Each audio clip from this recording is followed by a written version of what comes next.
Hi hello नमस्ते आदाब सत श्री अकाल। स्वागत है आप सबका मेरे चैनल सच को पता होना चाहिए इन इंडियन लॉ।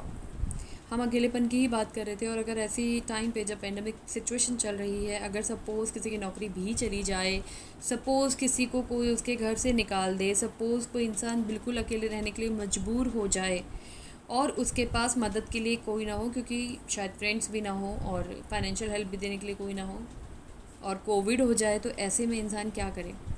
कौन मदद करेगा उसकी? कैसे ज़िंदगी जिएगा वो इंसान? क्या जी पाएगा? क्या हमने कभी ऐसे लोगों को सोचा है? नहीं।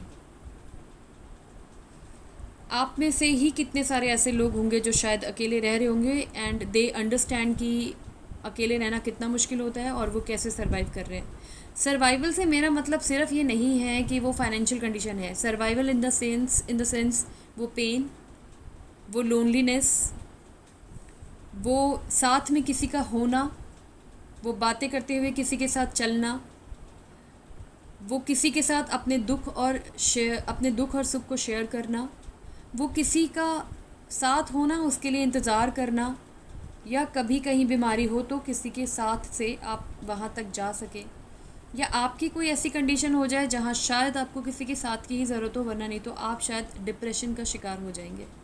तो ये अकेलापन आपको सबसे पहले डिप्रेशन देता है, और वो डिप्रेशन बढ़ता बढ़ता आगे जाके आपकी हेल्थ को और ज़्यादा नेगेटिव करता है, जिसकी वजह से शायद बहुत सी बीमारियाँ हो जाती हैं, और अगर वो नहीं होती तो इंसान डिप्रेशन का इतना बड़ा शिकार हो चुका होता है कि शायद वो सुसाइड कमिट कर लेता है।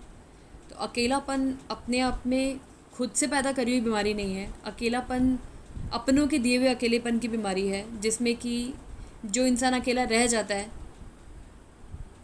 वो ज़िंदगी को जीना ही नहीं चाहता है। उसके लिए ज़िंदगी बोझ हो जाती है, वजह नहीं रहती, क्योंकि आप अकेले हो तो आपके पास वजह क्या है जीने की?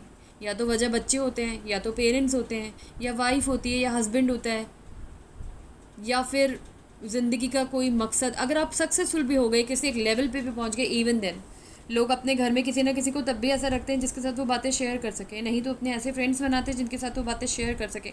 सपोज़ करिए कोई ऐसा इंसान है जिसके कोई फ्रेंड्स नहीं है, जिसकी फैमिली ने होते हुए उसको नहीं पूछा है, या फिर जो अपनी ज़िंदगी अकेले ही कब से चलते ही चला जा रहा है, या फिर जिसके पार्टनर ने उसको धोखा दे दिया है, या फिर ज़िंदगी उसके कोई हादसे में सब ख़त्म हो चुके हैं, कोई नहीं है उसके पास, या फिर कोई रिलेटिव्स वगैरह भी कुछ नहीं है किसी के। कैसे? एक लिमिट तक, जैसे सपोज़ कोई पीजी या कोई अलग से रह रहा है तो वो एक टाइम तक के लिए अकेला रह सकता है, लेकिन उसको भी वो अकेलापन खलता है। उसके पास ना दोस्त फ्रेंड्स अपने होते हैं जिनके साथ वो घूमना फिरना, मतलब कभी वीकेंड पे बाहर निकल गया या कुछ ऐसा कर लेता है। सपोज़ अगर किसी के पास ये सब भी कुछ ना हो तो वो इंसान अपनी सर्वाइव कैसे करे, कैसे अपनी ज़िंदगी जिए, कैसे लाइफ में पॉजिटिव हो, कैसे अपने गोल्स बनाए, कैसे उसको अचीव करे, और अचीव नहीं भी हो रहे तो उस हालत में वो किसके साथ शेयर करे, क्या बात करे। बहुत कुछ होता है ऐसे लोगों के पास कहने के लिए। बट एक्चुअली सारी बात बताऊँ, एक चीज़ मुझे जो समझ आती है, अक्सर वो इंसान अकेला रह जाता है, अक्सर वो इंसान अकेला रह जाता है जो इमोशनल होता है, जो अटैच्ड होता है, जिसको फैमिली पसंद होती है, जिसको फैमिली से प्यार होता है। क्योंकि जो सेल्फिश इंसान होगा वो कभी अकेला रह ही नहीं पाता, बिकॉज सेल्फिश इंसान को बहुत अच्छे से पता है उसने कहाँ पे कैसे मैनिपुलेट करना है चीज़ों को, और कैसे सबको खुश करके चलना है, कैसे डिप्लोमेट होकर उसने अपने आगे रिलेशनशिप को कंटिन्यू करके चलना है, ताकि वो अपनी आगे की लाइफ को सिक्योर कर सके, सेव कर सके, और कोई उसको छोड़ के ना जाए।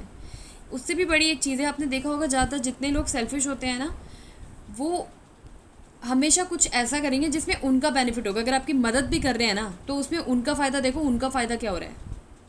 वो हमेशा पहले अपना बेनिफिट निकाल लेते हैं और उसके बाद आपको ये एहसान जतलाते हैं कि हमने आपकी मदद करी है, हम आपके साथ हैं।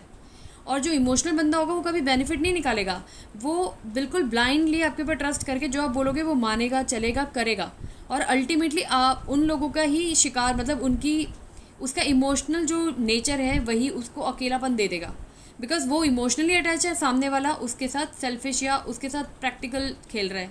तो होगा क्या?